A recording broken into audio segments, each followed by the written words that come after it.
오늘 하나님께서 우리에게 주신 말씀은 구약성경 역대상 9장 1절에서 9절의 말씀입니다. 역대상 9장 1절에서 9절까지의 말씀입니다. 저와 여러분이 한 목소리로 합독하시겠습니다.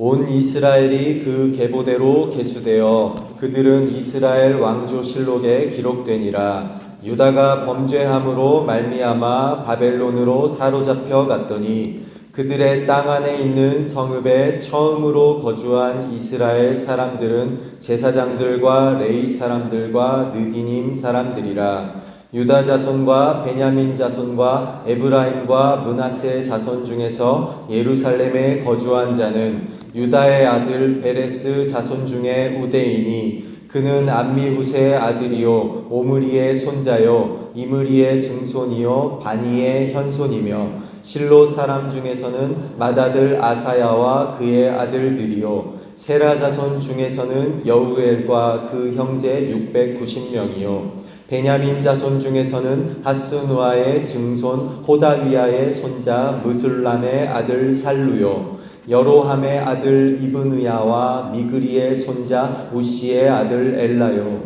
이브니야의 증손 르우엘의 손자 스바랴의 아들 무술람이요 또 그의 형제들이라. 그들의 계보대로 계수하면 956명이니 다 종족의 가문의 우두머리들이더라. 아멘.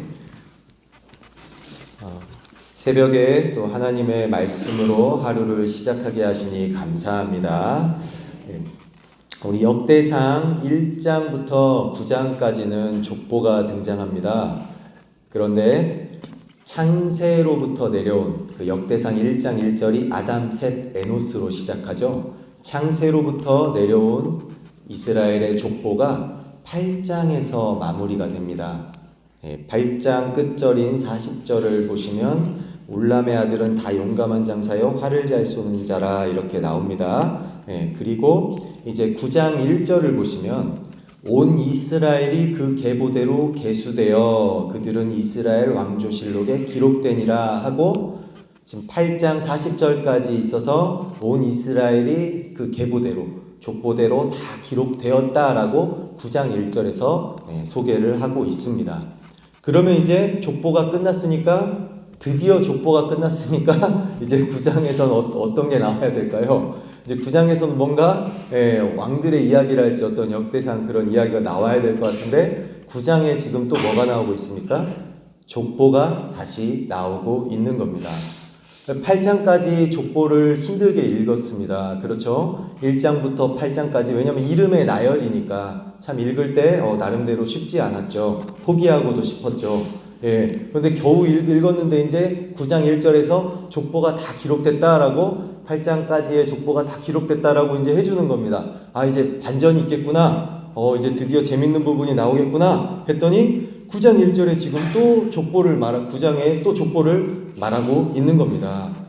그래서 제가 예전에 역대상 읽을 때 이 9장에서 한번 쉬었습니다. 족보를 1장에서 8장까지 그때 이제 그냥 뭣도 모르고 그냥 이름의 나열을 문자적으로 막 읽어 내려갔습니다. 힘들게 읽어 내려가다가 이제 족보가 9장 1절에서 딱 끝났다고 이렇게 나오니까 좋았어요. 그래서 처음 성경 일독할 때입니다. 그래서 좋아가지고 이제 새로운 이야기가 나오겠구나 하면서 흥미진진한 기대를 품고 읽었는데 9장에 다시 족보가 나오는 겁니다.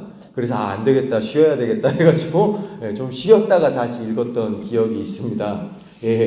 8장까지는요 창세로부터 시작된 족보가 이제 8장 40절에서 마무리가 되고 있고요. 9장의 지금 족보는 어떤 족보를 말하고 있냐? 9장에 나오는 족보는 귀환, 처음으로 예루살렘에 귀환해서 예루살렘을 위해 또 성전을 위해서 헌신한 사람들, 그 첫 귀환자들의 헌신, 그 헌신자들의 족보를 다루고 있는 겁니다.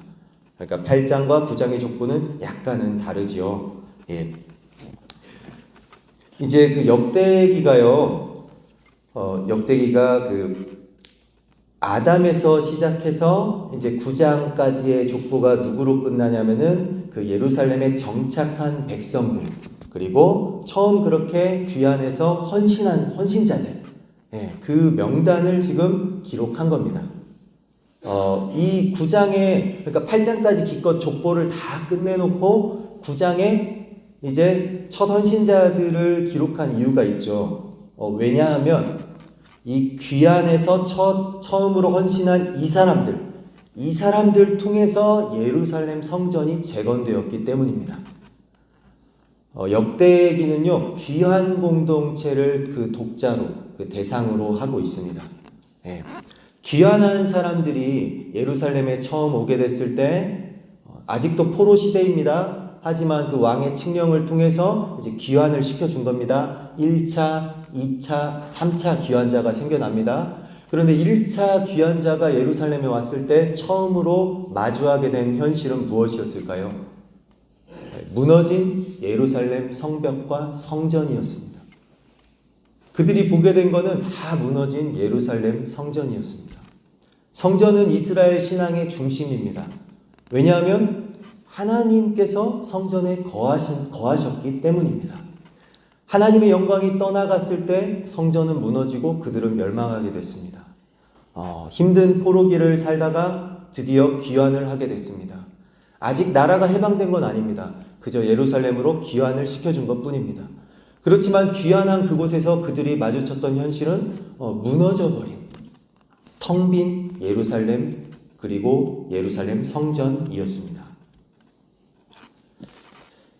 그들은 그곳에서 이미 포로기를 통해서 살고 있던 지역이 있었습니다. 예루살렘에는 거의 살고 있는 사람들이 남아있지 않았습니다.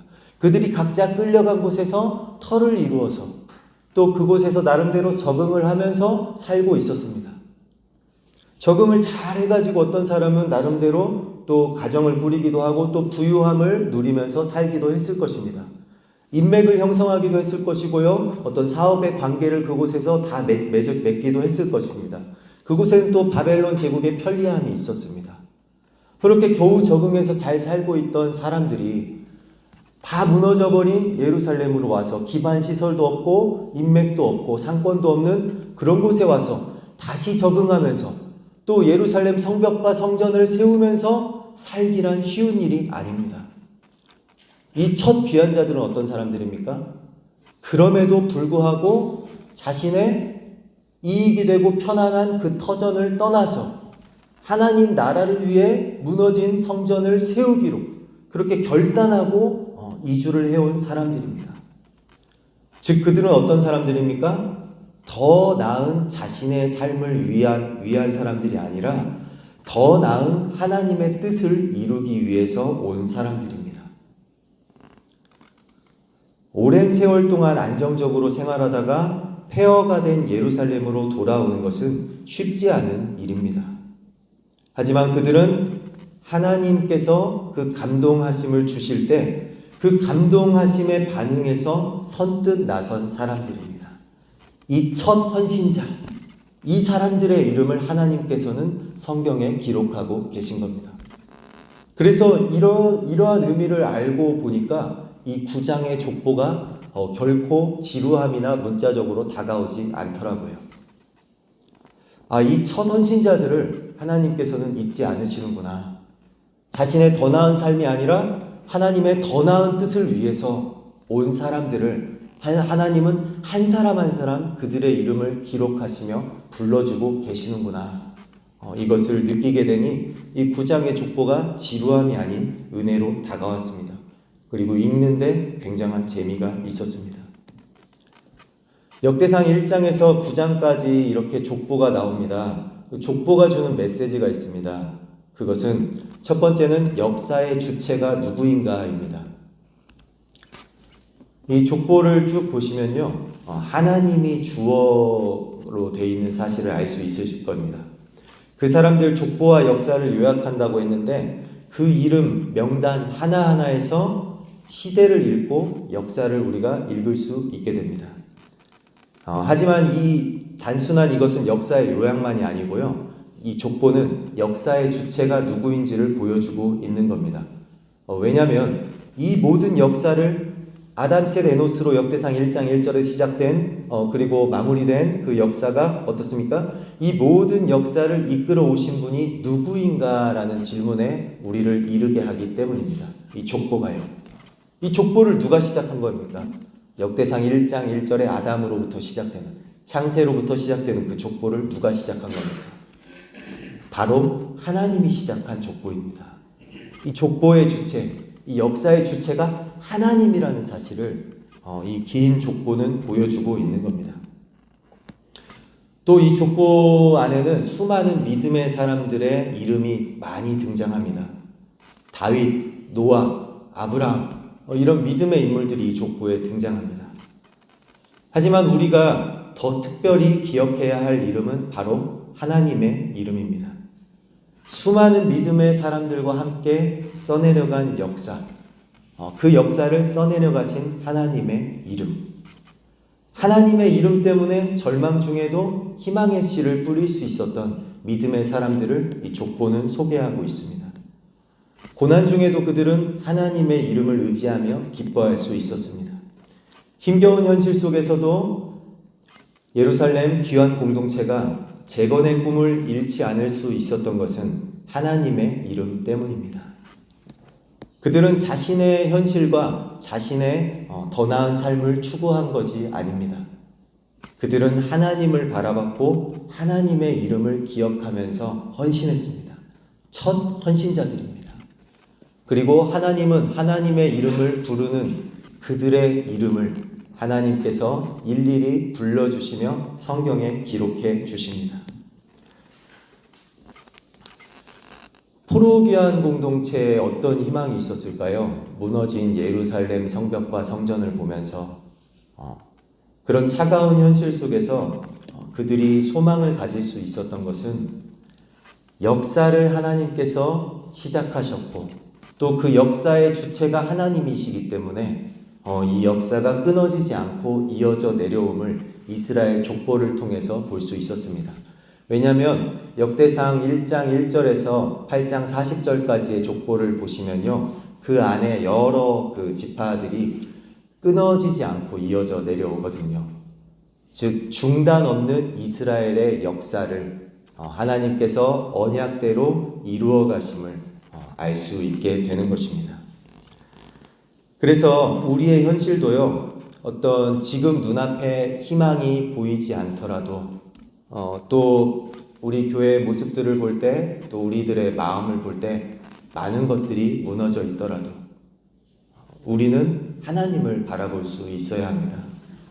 왜냐하면 중단되지 않고 이스라엘의 역사를 이끌어 오신 하나님께서 우리들도 포기하지 않고 중단하시지 않고 이끌어 가실 것을 우리는 믿는 신앙인들이기 때문입니다. 그리고 무너진 그 예루살렘을 위해서 자신의 안정적인 삶을 버리고 하나님의 더 나은 뜻을 위해 귀환한 첫 헌신자들을 하나님께서 기억하시고 그들의 이름을 성경에 기록했다는 사실에 우리는 주목해야 합니다. 우리도 많이 무너져 있는 우리 교회의 현실을 위해서 그리고 하나님의 우리 교회를 향한 더 나은 뜻을 위해서 우리의 안정적인 것들을 버리고 우리의 생각들을 버리고 이렇게 하나님을 위해서 첫 헌신자들이 될 수 있다면 이 첫 헌신자들이 예루살렘 성전을 재건한 것처럼 하나님께서는 우리를 통해서 우리 교회를 재건해 갈 것입니다. 이처럼 성경은 첫 제자 그리고 처음 순종과 헌신의 길에 들어선 이들을 잊지 않습니다. 내 삶의 자리에서 하나님 나라의 이야기, 그 남은 부분을 어떻게 써내려가야 할지 묵상하는 오늘 하루 되시기를 소망합니다. 기도하겠습니다. 하나님 아버지 감사합니다. 자칫 지루해 보일 수 있는 역대상 족보를 통해서 우리의 역사를 이끌어 오시고 우리의 모든 이야기를 풀어가시는 그 주체가 하나님이심을 저희는 다시 한번 깨닫습니다. 그리고 이스라엘 귀한 공동체가 그랬던 것처럼 저희 또한 하나님의 이름을 부르며 하나님의 이름을 의지하며 나아갑니다. 무너진 성벽과 성전을 보면서 참담했을 그들, 그렇지만 포기하지 않고 하나님의 더 나은 뜻을 위해서 헌신했던 그 첫 헌신자들, 하나님께서는 그들의 이름을 부르시며 그들의 이름을 성경에 기록하고 있습니다. 많은 것들이 무너져 있는 시대입니다. 우리 교회 또한 그렇습니다. 여러 무너진 것들이 있습니다. 또 무너진 우리의 마음들이 있습니다. 그렇지만 하나님을 위해서, 더 나은 하나님의 뜻을 위해서 헌신하는 첫 헌신자들이 있다면 하나님께서는 그들을 통해서 또한 우리를 통해서 우리 교회를 재건해 갈 것을 믿습니다. 하나님, 우리를 사용하여 주시옵소서. 믿음으로 하나님께 일천번제 드리며 은혜를 부어주시기를 간구하는 임상훈 청년이 있습니다. 하나님 기억하여 주시옵소서. 또한 오늘 생일 맞은 양회용 성도, 가족 건강 그리고 화목하고 행복한 가정, 말씀으로 성장하는 가정 되도록 하나님 인도하여 주시옵소서. 또한 유은경 권사님, 유홍민 앞길을 위해서, 자녀 위해서 기도하오니 하나님 그 신앙과 그 앞길을 인도하여 주시옵소서. 우리 정연아 비집사님, 자녀 고지훈, 지웅이 하나님의 자녀로 믿음 안에서 건강히 자라고 가정이 신앙의 길로 형통의 복을 얻을 수 있도록 하나님 인도하여 주시옵소서. 각자 가지고 온 우리들의 기도 제목 있습니다. 하나님의 이름을 의지하며 우리를 이끌어 오신 하나님을 기억하며 그 이름을 부를 때 하나님 저희들의 기도에 귀 기울여 주시옵소서. 예수님 이름으로 기도드립니다. 아멘.